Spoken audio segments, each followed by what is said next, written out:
I'm very joyous today to see all of you celebrating my birthday, as well as having the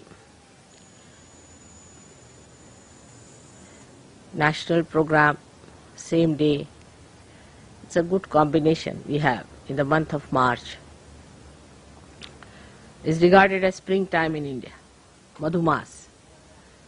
That's what you sing, Madhumas. And as you know, 21st March is the equinox.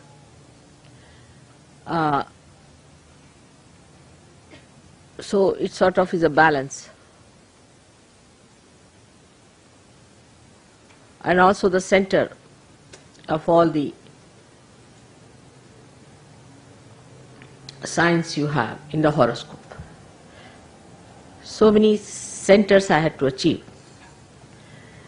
And also I was born on the Tropic of Cancer, as you are on the Tropic of Capricorn. And Aries rock is on Tropic of Capricorn, just in the center.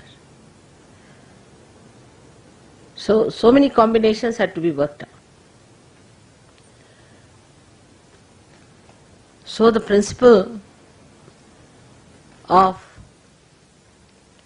ascent is to be in the center, to be in the balance, to be in the maryadas of the center, to be in the boundaries of the center is the principle. So what happens when we do not keep to the boundaries, to the maryadas? Then we get caught up. If we keep to maryadas, we can never be caught up. Many people say, why have the maryadas? Say, we have the maryada, the boundaries of this beautiful ashram here. And somebody is attacking you from all the sides, on all the sides of the void. So if you go out of the void, you get caught up. That's why you have to keep to the boundaries. And to keep to the boundaries is difficult when you have two problems. One is the ego, another is the superego. Now, as in the West, superego is not such a problem. Ego is the problem, and it has very, very subtle implications now. I can see the complicated style of egos we have. One is a gross, like Khomeini style, which is dry, it's obvious, evident, everybody can condemn. That one is the one, either one corrects or gets completely destroyed. But ego, if it is of a stupid person,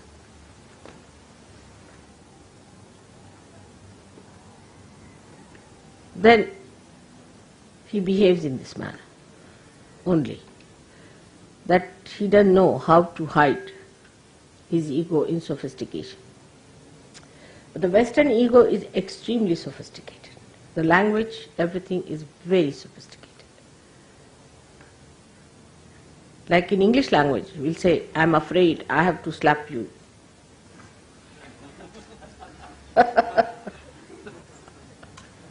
I'm sorry, I have to kill you.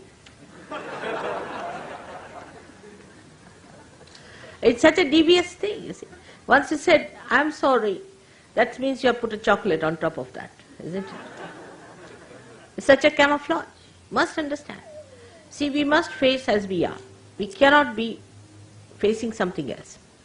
But this is exactly what happens with sophistication, that we avoid facing ourselves. Today, though the day is of celebration, so in all humor we should understand what this stupid thing called ego is. In all humor, not in seriousness. But I don't want you to again feel guilty. Now, as I was explaining, in the morning, how ego becomes the left Vishuddhi.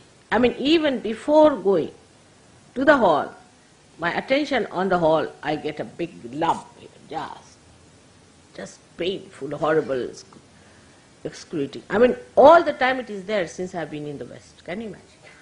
It has never vanished. So this chakra is all the time working. Poor thing is so much now tired, Vishnu Maya's chakra. So what happens really, we should see the physical side of it. It's very important to understand. You see, from childhood, if you are taught in a society like this, where you are an extrovert, you have to achieve something, some success or this and that, then the idea of strength is given to you. That it is weakness to tolerate something. Imagine in Christian nations, that's the best part of it. I am sorry, I will kill you sort of thing. In Christian nation, you see, they have this theory that it is weakness, that if you tolerate anything, it is a weakness if you get dominated by someone. You can never be successful if you do like that. So unless and until you are possessed, you can never be obedient. This is what it is. Somebody has to possess you, absolutely possess you, like Hitler. Then you can be obedient. Otherwise, everybody has a big ego, as I had told you the story of the garbage cleaner. So everybody has a very, very big ego. Everybody wants to have their own way. And from childhood, you spoil your children too much. You spoil them, completely spoil them. All the time you'll hug them, you'll hold them, you'll do too much. Children get spoiled. Think knowing of themselves. And then on top of that, if you tell them that you should not tolerate anything, they become disobedient. So you do not know how to obey others in any way. Ego does not know how to obey because that is weakness. Obedience is weakness. So now, this poor thing, ego, has a limited thing. That is, this ego has a balloon which is limited. But it bursts when you get your paralysis and all those things. It does burst. But it is flexible also. So when the ego starts getting too much on top of the superego, then the superego can go up to a point. It is also there.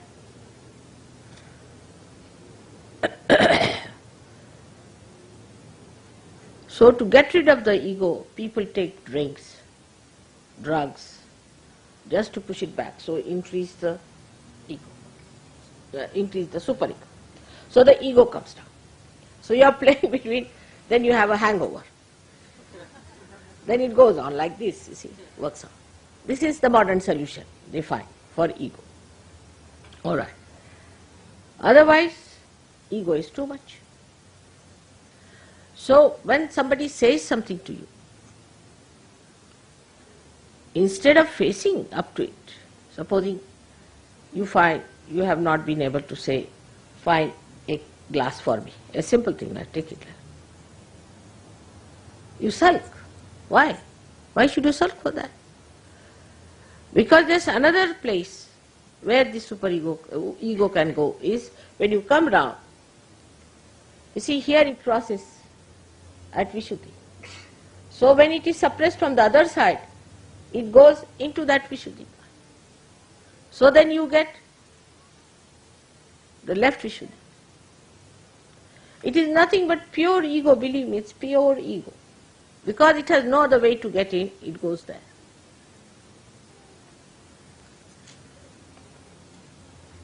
And that's how you sulk and think. Think, so you get more ego, you fill up your left side and you sulk. You never face. Now, the practical way, the central path is established by being in reality.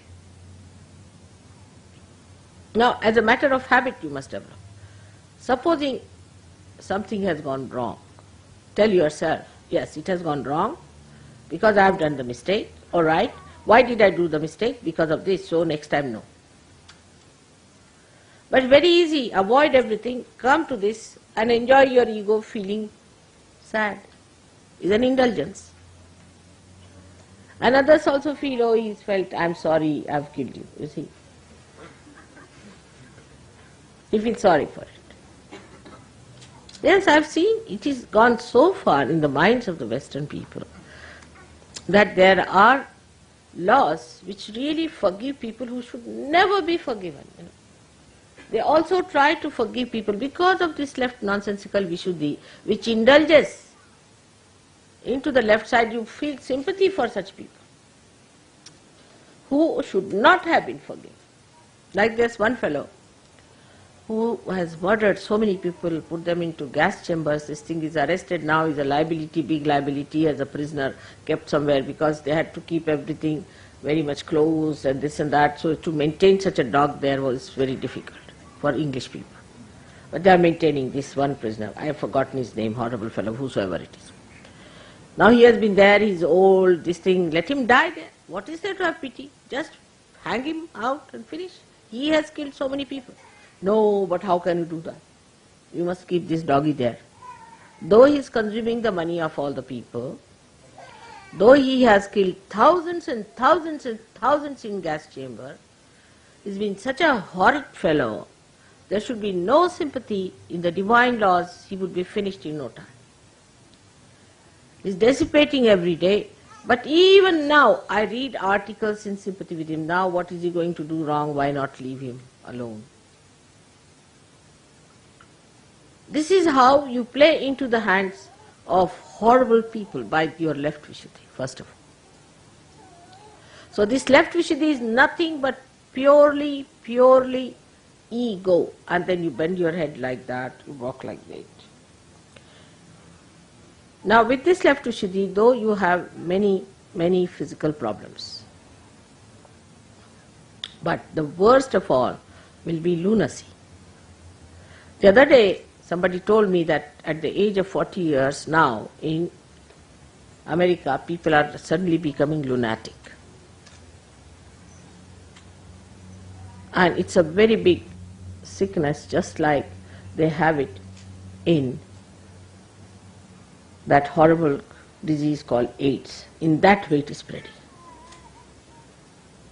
Now I must tell you as your mother very clearly that this is the part this horrible left Vishuddhi plays. Do not indulge into it.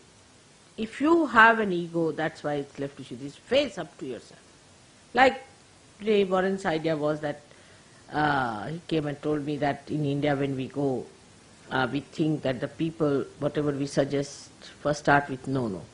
So you see, actually that no is because we brought up a different way, see, to face up to it. We have brought up, that's why Indians are never guilty. If they are guilty, know that they are westernized. They are never guilty. So now, at that time, when they say no to something, 99%, not the people who are in the cities, they are same style of heads, because you have blessed them nicely. But in the villages, you see, they tell themselves, no, how I could have done it? All right, if I have done it, I better correct it. No, it starts with no. But a Western person might hear this no, he'll think, oh, he's just punching my ego. Because still that ego is there to dominate others. Still this ego thinks they are much better organizers. Still this one thinks that they are cleaner people than others. They are higher people than others. All this ego thinks like that, see, and builds you up. And you live on top, you see, like a balloon or a ring that is bloated, you keep on the surface. And that's why I don't want the air to get out, because you know you'll sink into yourself. So one lives on that, and you start thinking you know it better. Anybody says anything to you, one feels hurt, again left Vishuddhi. If mother says anything, again left Vishuddhi. So you have already made a pouch there, being in the West. We should face as we are. Now that pouch is there. So anything I say now, even if I am saying now, you should not feel guilty. Let's say, not feel guilty. Be on your spirit. So you see yourself and you can clear out. If you see from your spirit's angle, you clear out that which you have accumulated since long. Left Vishuddhi is the problem today of the West, I tell you. All these problems are coming from left Vishuddhi, but which is not in no way is that they are subdued. On the contrary, any moment, this left Vishuddhi can blow in again into the ego. You see, I have seen this in the West, very common. People are walking straight forward, everything is all right. Even in the cities of India, we have seen it. You make them into trustees. Suddenly they jump on the horse. I said, from where did they jump in the horse? From where this ego has come? That was all stored up here. You see, as soon as they become trustees, the whole thing comes back. And they are sitting like John Gilpin on a horse going fast. And I start looking at them, where are they going? They were just there, disappeared. Vanishing tricks. Just can't understand why it happens. But after penetrating into the problems, because I see just going to the hall, you get them a left Vishuddhi. But look at the children. You see, from childhood, you don't teach them all the time say, I'm sorry, I'm sorry. Our Parsis in India have very much affectation from me, very much. So in the morning, we never want to see a Parsi, because early in the morning, he'll come and he starts saying, I'm sorry, I'm sorry. This is inauspicious. Maaf karo, you see. People say, Baba, you come in the afternoon. This is not good. Morning time, don't start with this. We don't say like that. It's inauspicious. You open the door, somebody standing with maaf karo, for what? What have I done? What have you done that you are saying like this all the time in an apologetic mood? You see, for what? You see, you don't want to see an apologetic face in the morning time, do you? Something pleasant, nice, coming to greet you here. They say, maaf karo, I'm sorry, I'm sorry, I'm sorry.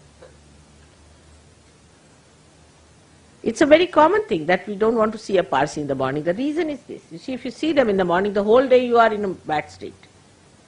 We have seen somebody very apologetic. But it is not apology. They are extremely egoistical people. If you study their character, they are very egoistical.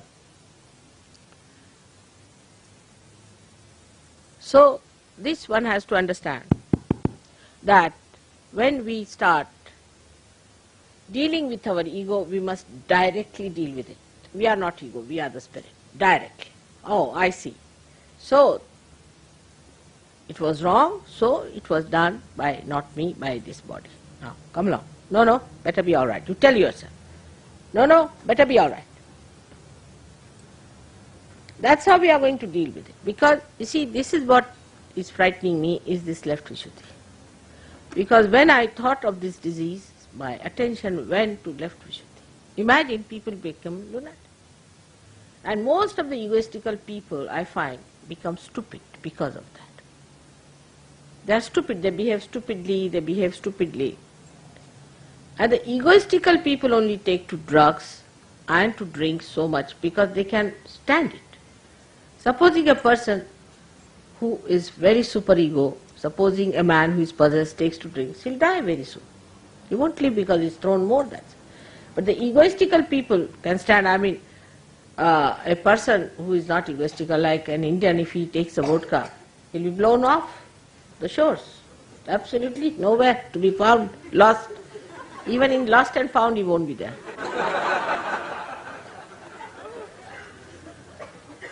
But it's that ego of yours that has resistance for going for the superego.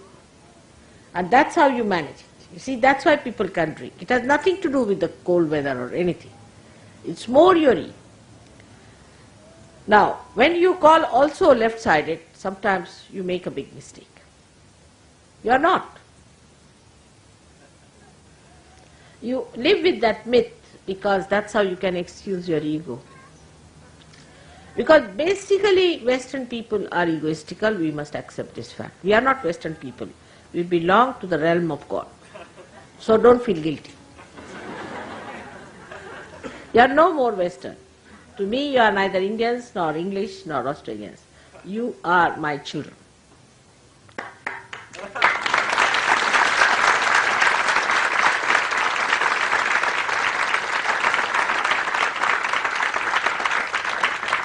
But some of these things are hanging around. So you be careful. What I am telling you, this will happen to all of you in a little way, but not much. So be careful. It is outside the maryadas. Where you little bit get out, you find this. So those who think also who are left-sided are only possessed people. Because they are possessed, that's why they become left-sided. Otherwise they are not. By temperament they are not. Because there is no tradition, there is no conditioning accepted, nothing, there has been no conditioning on them of any kind. So there are hardly to be found any tamasikas in the West. Hardly to be found. So what do we have? The people who are egoistical but get possessed. So these possessions take charge of your ego and they work through your ego. So they are much more dangerous than the ordinary tamasikas. Is an ordinary tamasika who even gets possessed, he dies very soon. Otherwise, he troubles himself. He gets body pains. He gets all those troubles himself. But when a person who is egoistical is also possessed, then he becomes a troublesome person. In India, if people drink, you will be surprised, they become very nice people, extremely mild, very quiet, very good. I mean, some women told me we want them to drink because they are better. But not here, they become violent. Why? Because there is already the base for the ego, and these fellows who jump in from the left side or right side, whatever it is, take over the ego. And they work through the ego then. So such people become cruel, assertive. I mean, all Germans were dealt like that. They were all possessed by supraconscious brutes, and they all behaved in this atrocious manner. Imagine any human being killing millions of people with the gas chamber. Can you think of it? I mean, you can't even say a little chicken being cut in your presence. How can you see so many people just there being gassed before you, trying to get out of the gas chambers, and they were all transparent so you could see them. See the cruelty to which they could go. How? They were possessed, and possessed by egoistical temperament. So these youths also use their ego and it. So we are in the center. We are the people who have ascended to God's level. We have no business to have left Vishuddhi on any point. We have no ego. Where is the ego? It's finished. Where is the superego? Finished. So if there is even a lurking thing of that, you just face up to it. Why do you feel guilty? For what? Nonsense. And that's how you get rid of it. Because I have seen with Sahaja Yogis also, suddenly their nose will blow out, their eyes will come out, suddenly they'll talk like this, and I get a fright. I said, what's the matter? He was a normal person, why is he talking like this now? The reason is that hidden ego suddenly jumps up and shows. It's with many Indians also, those who are city dwellers are horribly egoistical. You have blessed them as I told you, so they also behave in the same manner. But because there is tradition of keeping in the center in any country, like China has the same, I have seen China has the same. I haven't seen they ever say, I'm sorry, I'm sorry, I'm sorry.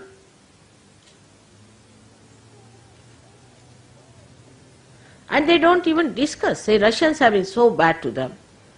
It's all right. We tell them, we ask them, why did you cut off from the Russians? Forget it. They never criticize. Sit down and criticize they did like this, or sulk about it, or think about nothing. Like Indians now, you will be surprised. We have a law that we are not supposed to make any films against the English. Can you imagine? Because they left our country English.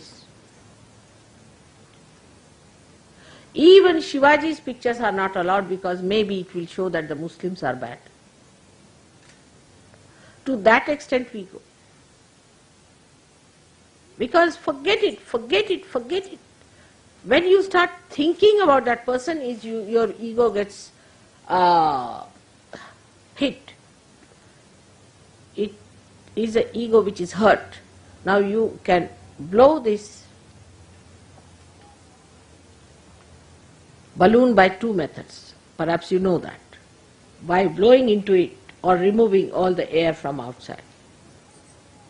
Or even by heating.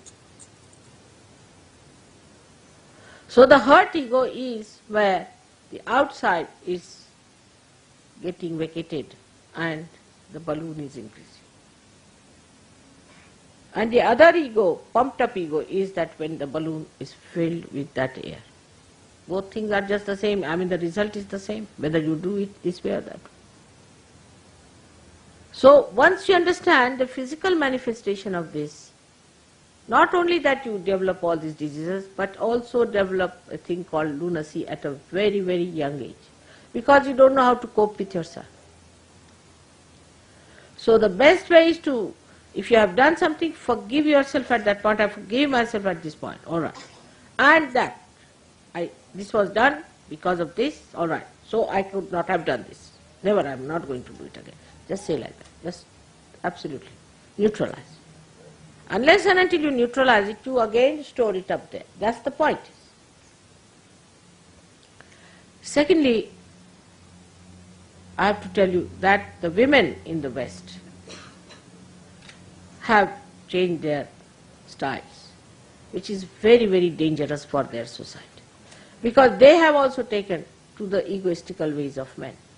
So if men have gone, say, 10 feet, they have run after them again about, say, 8 feet and pulled back men even to go further than them. Now this is completely crossing your egos. Because women do not have such possibility of egos normally. So competing men in ego, what you did, you have lost your complete maryadas of a woman. There's no maryada of a woman. Man has a maryada of a man. If a man starts behaving like a woman, he is not a man. In the same way, the women, if they start behaving like men, then they are no more women. They have lost their maryadas, they are out, so they get possessed. And that's why women, when they are egoistical, they become horrid. Their faces become horrid, they look horrid, their whole behavior is horrid. They can become dry like bean sticks, you see, and could be so hard as to hit you like an iron rod. They say the lady with the iron rod in her hand. All this happens because we have a maryada. We are the style as we are. If it's a rose, it's a rose. Be happy that you are a flower of rose. Now the rose wants to become the thorn.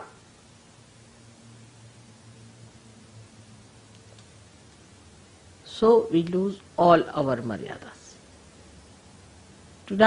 Today I will be speaking to you before we start this here, when the people are coming, before that, to the ladies and tell them what's gone wrong with them. And that is how you must know that the plight of the West is not by men but by women. Women have ruined the society of Western society.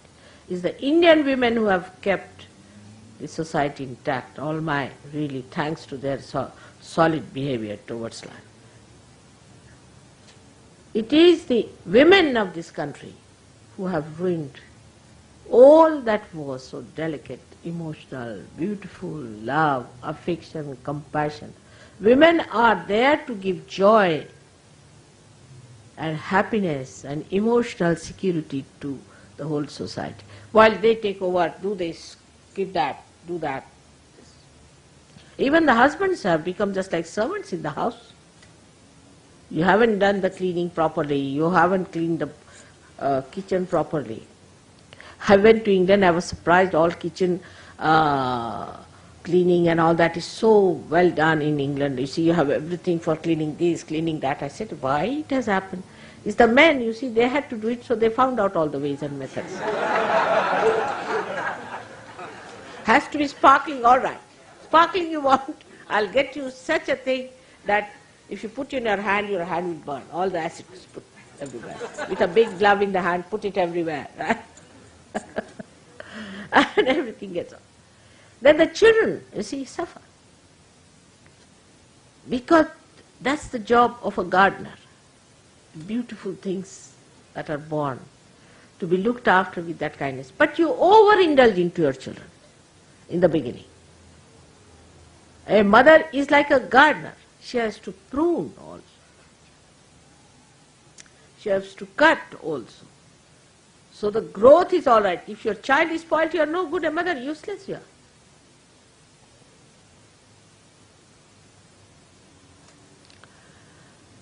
But you groom your husband, not your children. Just the other way around. Because ego is towards your husband, all the time grooming. Sit here, go there, what this, money, business, give me all the money, I keep all the money, everything. Now one may say that the law is such. If the law is stupid, the Sahaja Yoginis should not take to such a law. That law has ruined you all, I tell you. Because this is such an important part of life. It is such an important area of life that it should not have suffered. Where affection, love, kindness, all that is required is missing, then you become people without any meaning. Life is aimless. You don't know what to do. That's why the children commit suicide. And then the love should be such that it should be proved. For that you must have wisdom, which also one does not develop, because if you run after your Muladhara chakra, how can you have wisdom? Here men have befooled you completely. Completely they have befooled you. Take it from me. You must keep your wisdom intact.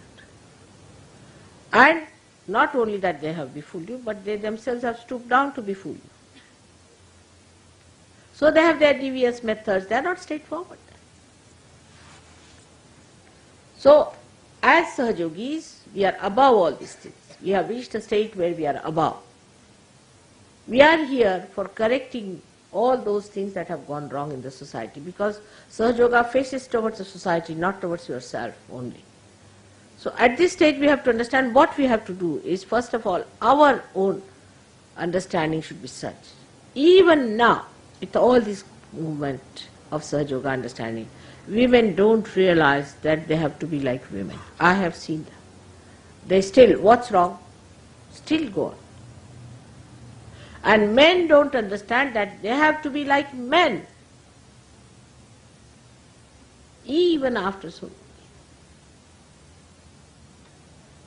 And if they become really like men, women will appreciate them. And if you become really like women, men will appreciate you. You see, it's the opposites that attracts each other. That should be normal. But we live in abnormal way that the men are women and women are men. What do you do now? So it is very important for men to understand now, because I am going to talk to women later on, that they should become like men. They must fix up things. They must take decisions. They must be the one who must rule. But that's outward. Actually, it's the source, is the woman. The woman is the potential and man is the kinetic. For example, there is a fan moving. Movement of the fan is the kinetic force, we can say. But the potential force that is within us is the one which is the electricity which is coming from the source, which is higher. The fan that moves or the source. Let the women decide and men understand. But if that source dries out and wants to become the fan, no fan will work. Upside down situation. If you realize you are the source, you are the one who is going to give all the Shakti to men. You will stop behaving like men. It doesn't mean that you cannot go to work, you cannot do, but take to work which is more suitable to women. Like I would not like a woman to have a bus driver's job or a truck driver or wrestler.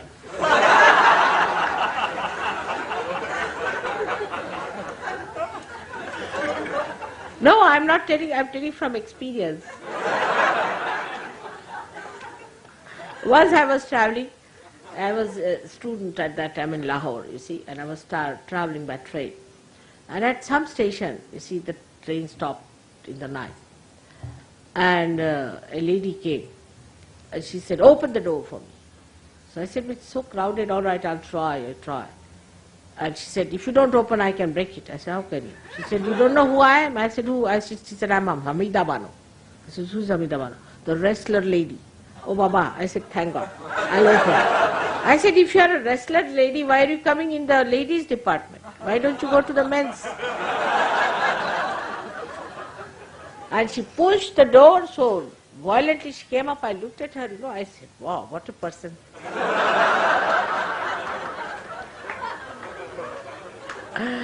And she sat down, you see, with the whole her countenance and everything, her gait and state of sitting, everything was so manly like that. She sat down and said, now come along now. Those who want to say, I should not sit here. I said, nobody wants that. Now, madam, you sit comfortably.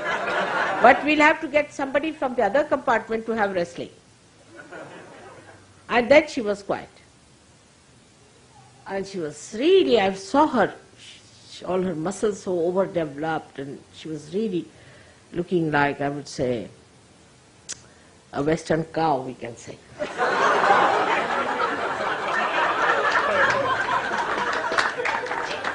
Like the cows here look like buffaloes, not like cows. Something very funny, I cannot forget that. You see, that experience, I was very young and I was really, I didn't know, felt like laughing, but I couldn't even laugh. I thought she'll box my...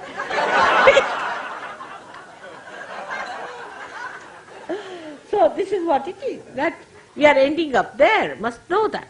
How far are we going? Are we going to become wrestlers? So this is what it is. One has to learn that it has been there for ages. Ages it has been there. I have seen, I've read books, some books, old books, I've seen some films also, where they have shown, even in olden times, the women used to have broom in their hand, sitting their husband sort of thing. We do have some of them, blessed in India, but there are very, very few women like that. Not a big number. But it may increase, God knows. See? So keep your fingers crossed. But I would say that this is what is happening. So with too much ego of men, which goes into left Shuddhi, they say not, let the women take over. It's all right, let them be satisfied. No more of their aggression. Let them have their own. So they do what they like. Men are not bothered. And they go into their left, this thing. There's no enjoyment of marriage or love. So now we have, yesterday the other marriage, for the benefit of your children, for the goodness of them, all that, take your roles as women and men. Your roles are as women and men, and you will see you'll enjoy it. The quarrel should be on that role. The man wants to do something for you, should say, no. How can you do? That's too much for me. Let me do this work. As I have told you many a times how my husband, when he gets angry, he wants to wash his undershirt, you see, to show he's angry. Or when he's very angry, then he will clean the bathroom.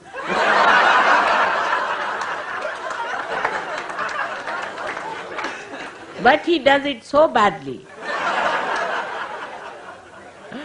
that I know that he has done. I feel like laughing, but I dare not, because I must keep his spirit on. And then he starts talking in a very, you see, respectable way to everyone. Thou, he calls everyone thou, you see. Thou, he says, thou are like that, thou are like that. So I know now he's really angry for something. But he won't say what is he angry with. See, then we have to find out what is he angry with, and if so, don't feel guilty, correct. And then he finds, you see, there are so many ways of neutralizing the anger. The first thing that happens with ego is the anger. as yesterday you got married, you must know how to neutralize this, because still ego is there. Now to find out how to neutralize the anger of another person is a very beautiful thing, which I have never seen your writers handling, but in India we have many writers who have handled this situation. Now you must find out what are the weak points of your husband, first of all, and of your wife.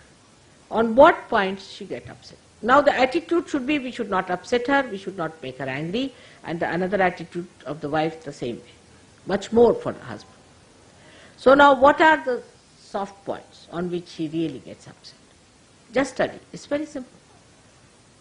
I laugh at it. Don't take it seriously, but be careful to avoid that. Now also find out what makes him happy. Like if I'm really, sometimes I never get angry, as you know that, I never get angry. But if I am showing off my anger, just let it be, it's all right, sit down. You understand, Sergio? All right. So, now how to show that, how to neutralize an anger of a person. Say now, supposing I am trying to show, if you put a child in my lap, finished, anger is gone. I cannot show anger with a child on my lap, it's simple. So you must find out, like my husband, you see, if he is angry, supposing, I know him, then if I tell him that, what about getting me a nice sari? Oh, finished, then he is very happy. He's saying, oh, I have done him the greatest favor, see. Like that, you see, you must find out what thing pleases your husband, what thing pleases your wife, and neutralize it. And you see, little things like that you must learn. This is the art of living. This is the art of living a Sahaja Yogi life. The art of living is how with little few things, you see, how manage.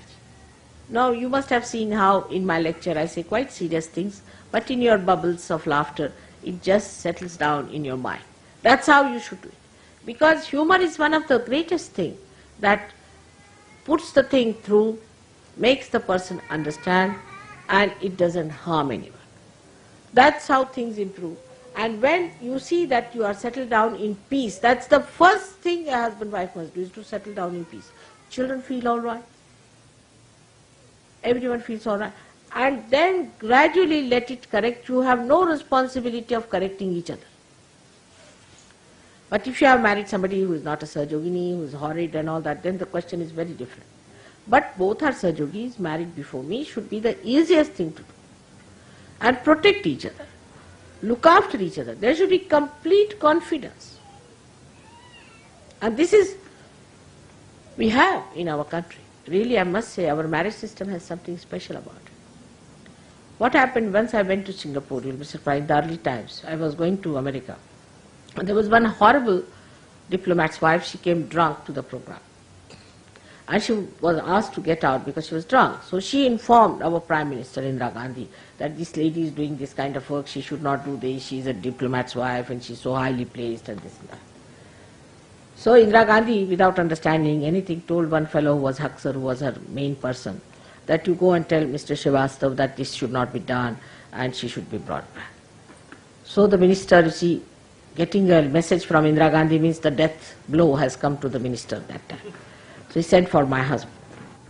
And he called him. And he said that we think your wife should be called back and this is what has happened. And she said, why? Why do you want to call her? She doesn't drink, she doesn't smoke. She doesn't do anything wrong. She's the most decent woman. She's very dignified. And she knows what she's doing. She's doing good work for no money at all. She's doing nothing wrong. And if you want, I'll resign, but I'll not call her. And he got a fright of his life. Because if he resigns, who's going to do the job? So capable. Just said, I'll resign. And they were all shocked at it, you see. The way he was confident. And this I came to know through somebody else, himself the minister, who was dead, half dead, with the message from the Prime Minister. See? And he then sent back, he also got to see within himself. He said, I know the lady very well. She's very dignified. She's a very decent lady. She's very dharma. We shouldn't disturb her. And the fellow Haksar who had sent the message also got a shock, you see, and pushed back the shock to Indira Gandhi. Since then she has never never tried to interfere with my work. You'll be surprised. She's never tried to interfere. This is my husband's confidence in my work and understand. That we should have. You must know your wife and know your husband. They cannot do such and such thing.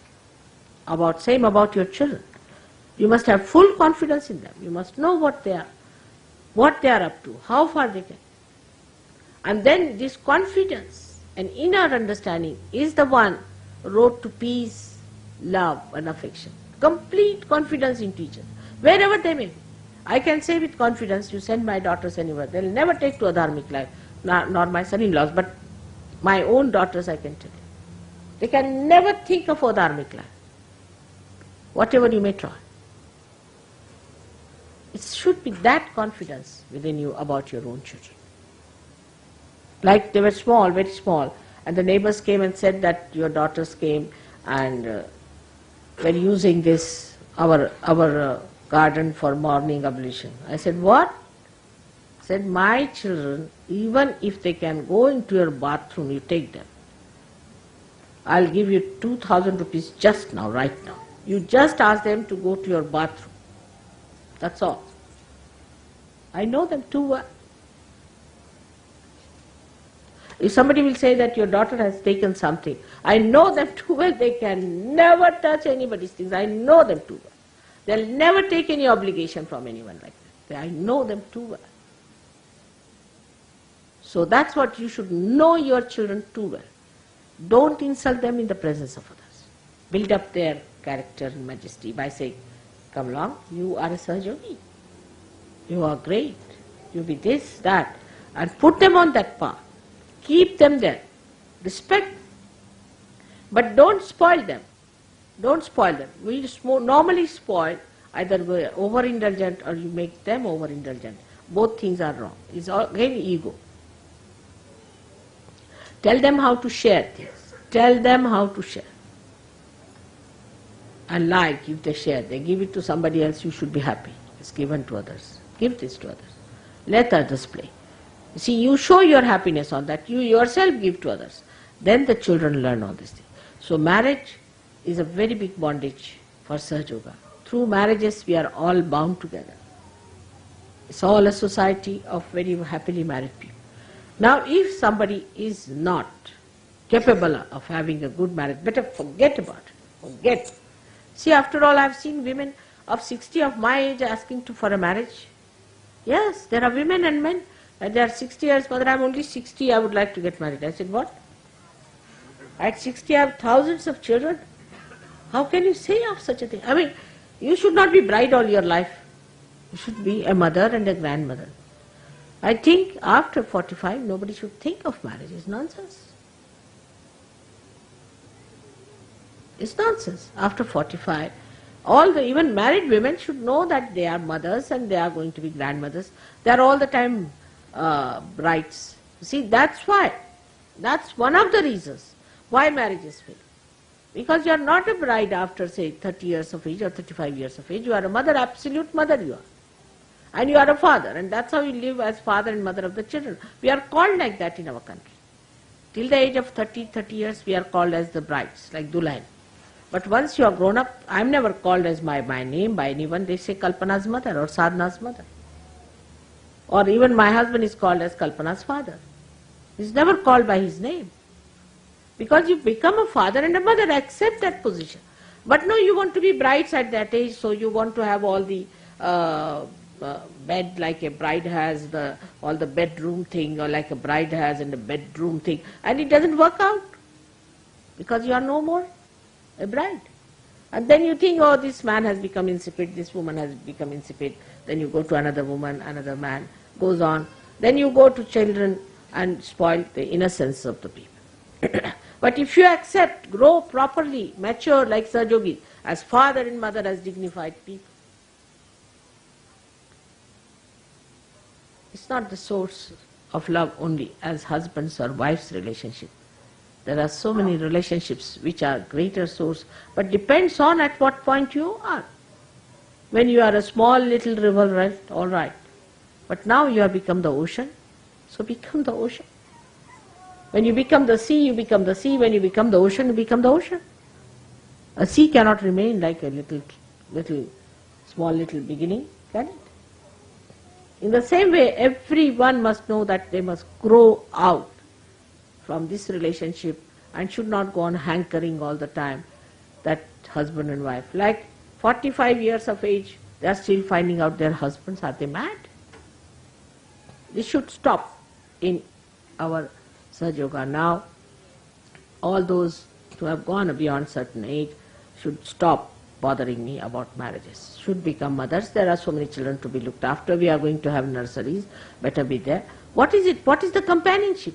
The companionship is with children, with the grandchildren, with great-grandchildren.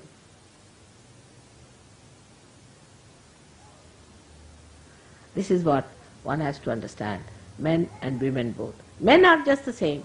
Men also never become fathers.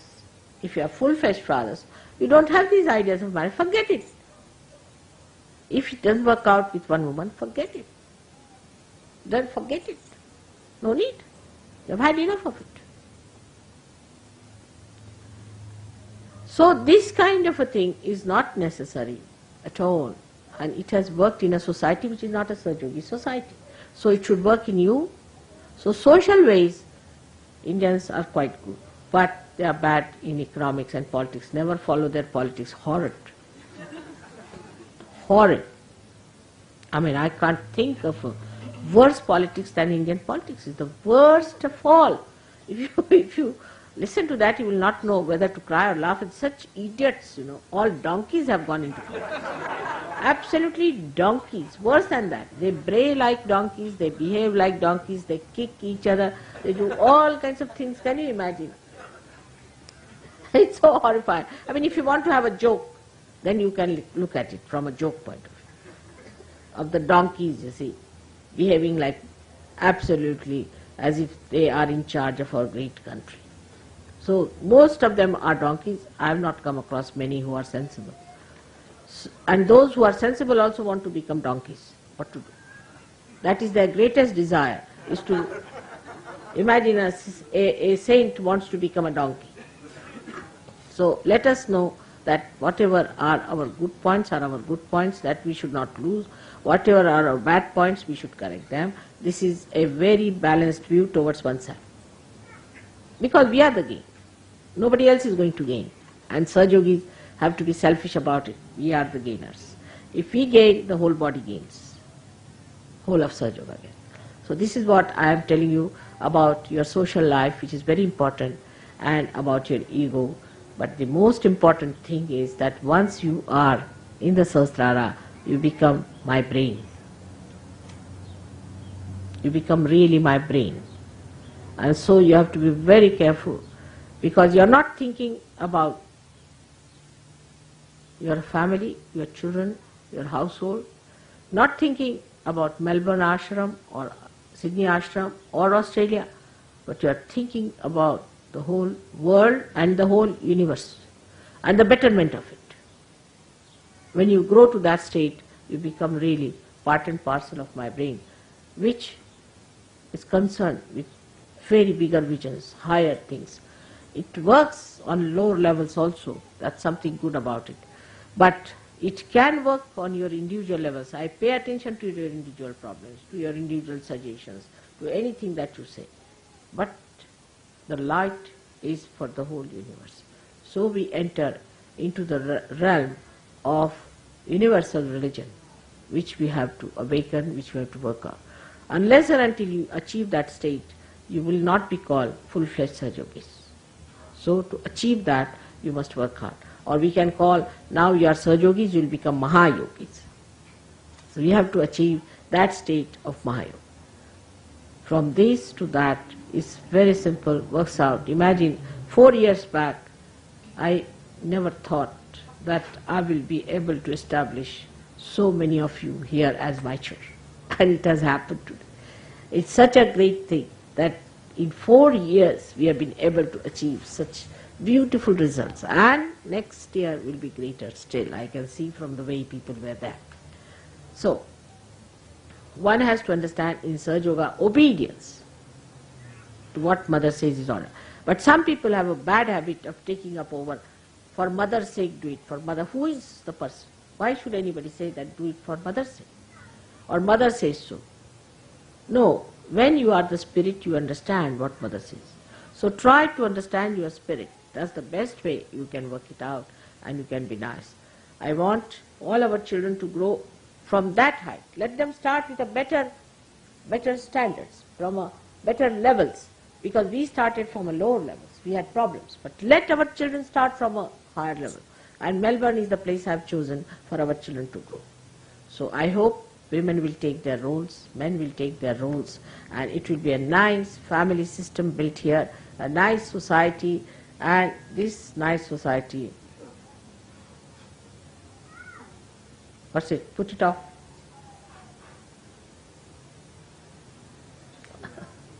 I know.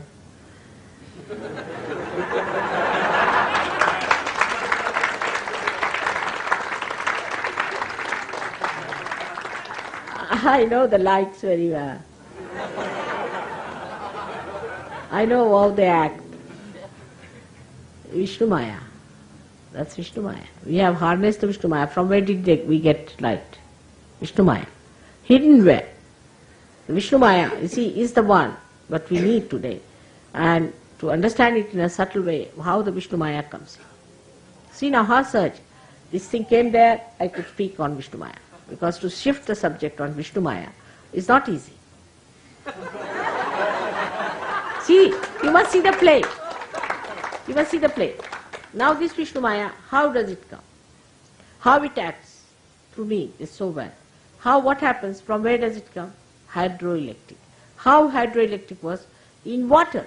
It is in water, in the Guru Tattva. But when it comes down,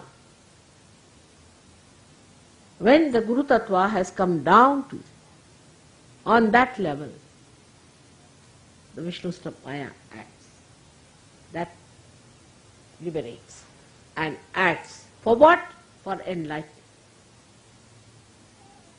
What happens in the gross happens in the subtle.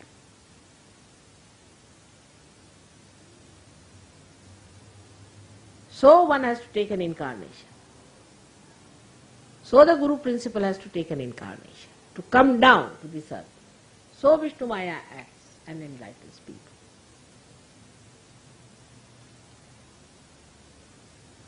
And this is what it is, and how the whole thing works out. Now you have seen how I could change the topic suddenly to that. And you didn't feel it. But I just wanted you to see how Mother changes the topics. Because there are some incidents, something happens somewhere, which I know, and it changes. And it looks like a smooth one subject going on. Another thing I have to tell you, that all of you must know Sahaja Yoga full well. Very few people really know about Kundalini, really know about vibrations. They do not know where is the void. There should be a regular class, even for grown-up Sahaja Yogis. Where is the void on the feet? Where are the chakras on the feet? When I tell them to rub my feet, they don't know where it is. You may be uneducated, doesn't matter, but in Sahaja Yoga you should be educated. You should have full education in Sahaja Yoga. You must know where is this disease coming from, how to cure it. Every one of you should be educated in. So when you have your meditation class, also you must have a class to educate yourself about Sahaja Yoga. What are the things to be done? Now there's a book, of course I saw that's a good book, they have written about the children, but there's no spontaneity, so I'll have to work it out. But it's not only the books, but my tapes are there. When you are listening to my tapes, note down the points, what Mother has said, and see for yourself. So the education in Sahaja Yoga is very important, otherwise your intelligence will rust out. You must have full education of Sahaja Yoga. Only giving realization is not the work, you must have. So others must know you are knowledgeable. The amount of education you have had, nobody had before, no saint had it. So now take full advantage.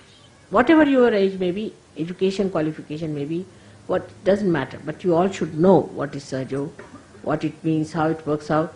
Ask questions yourself and find answers. You all are still students of Sahaja Yoga, must know that. You are still students of Sahaja Yoga and you must master it. You must know it, every word of it.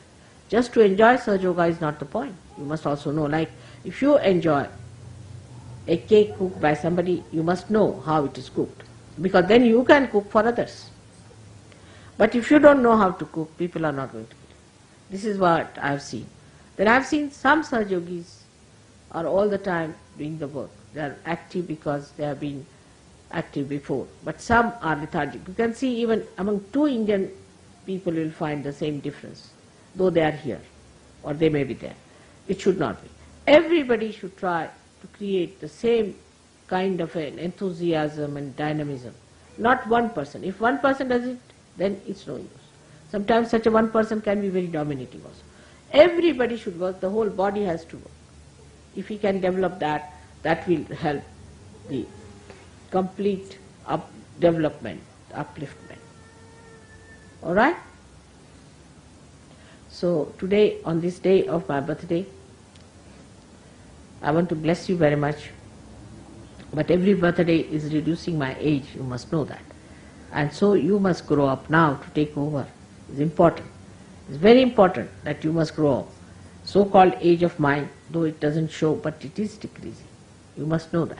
And so you have to now fasten your movements. Get to it, work it out. When others come, talk to them nicely. Give them joy. Don't give them any. Give them joy. Look after them. Be kind to them. That is going to be attractive. Then to immediately somebody says, you are a bhoot, you get out. When they are in Sahaja Yoga, when they are there, then I will tell them off. There are still, I know some of them still here. We have to tell them that you have a problem. You better get out. It's all right. They'll have to get out of the ashrams for a while, then come back. It has to be like that.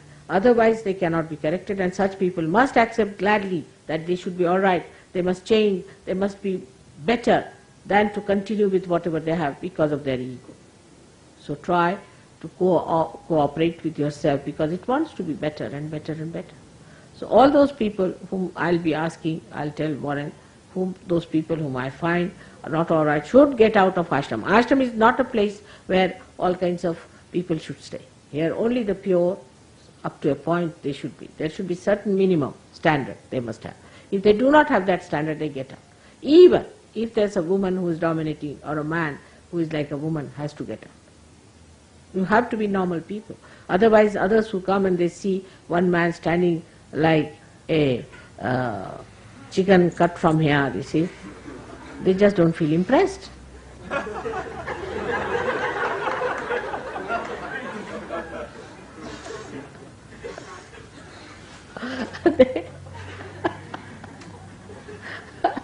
I tell you, like a miserable Christ, you see, as I showed you, standing there limply like that. I don't know who feels impressed by that.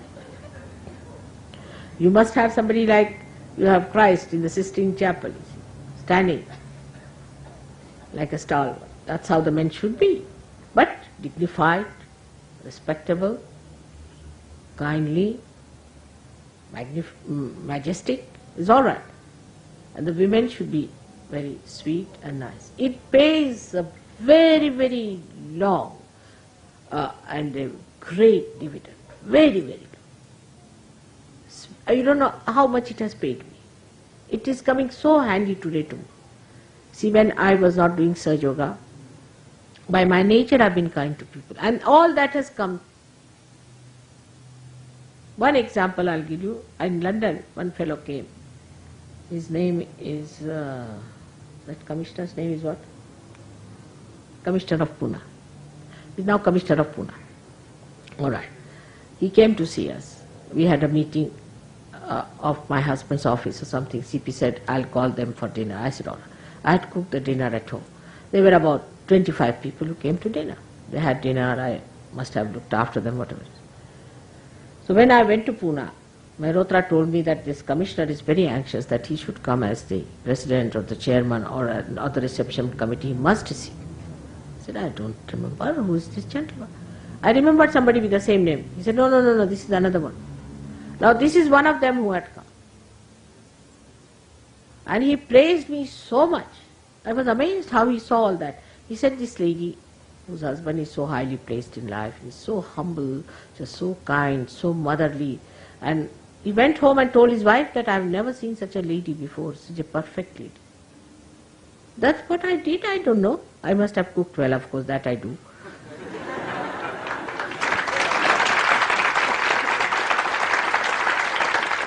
But I must have looked after him well. I must have been kind to him, to all of them. I must have not eaten anything myself, looked after, must have done something, I don't remember what I did. But by my own nature I am telling you. And it is not today, but I have seen so many of them come so handy only because of this nature of mine. Only because of this nature of mine.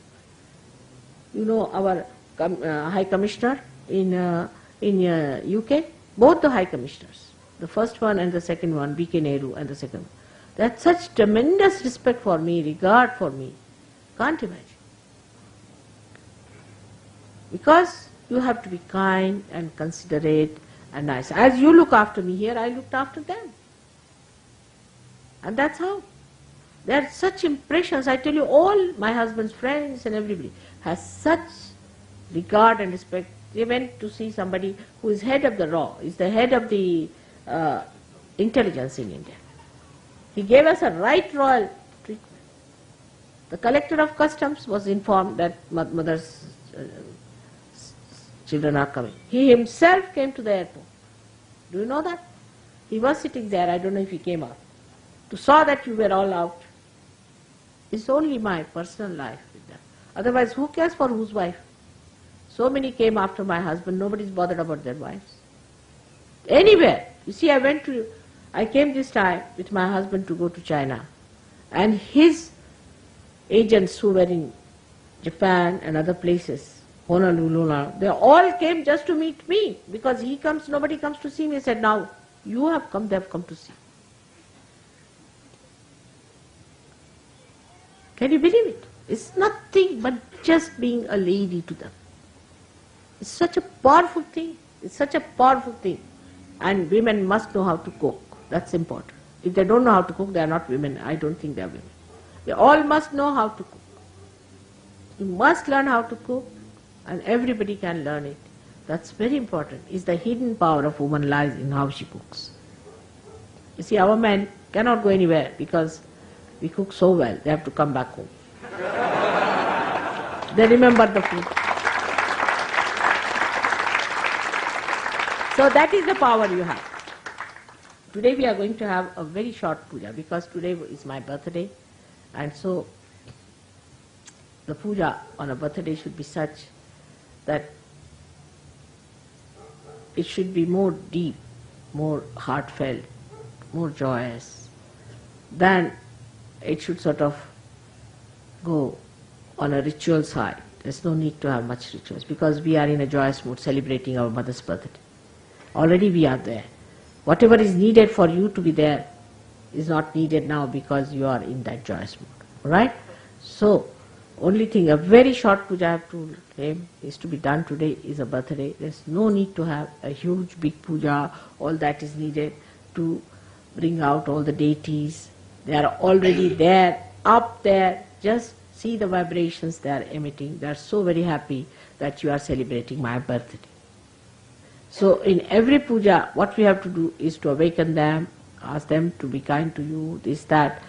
Though they are awakened in me, you want them to be. But now they are all awakened in you. We don't have to have big puja at all. There's no need at all. And this is what I have told Modi, that you have a very, very short puja.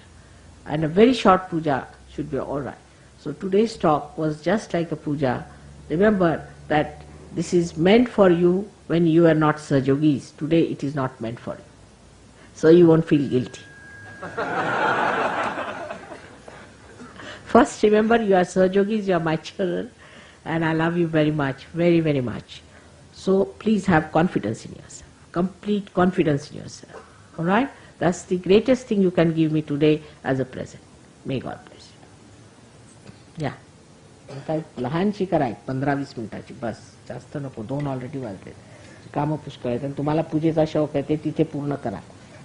75 ते हवन कुंड घेऊन बस नुसतं गणेश पूजन म्हणा झालं.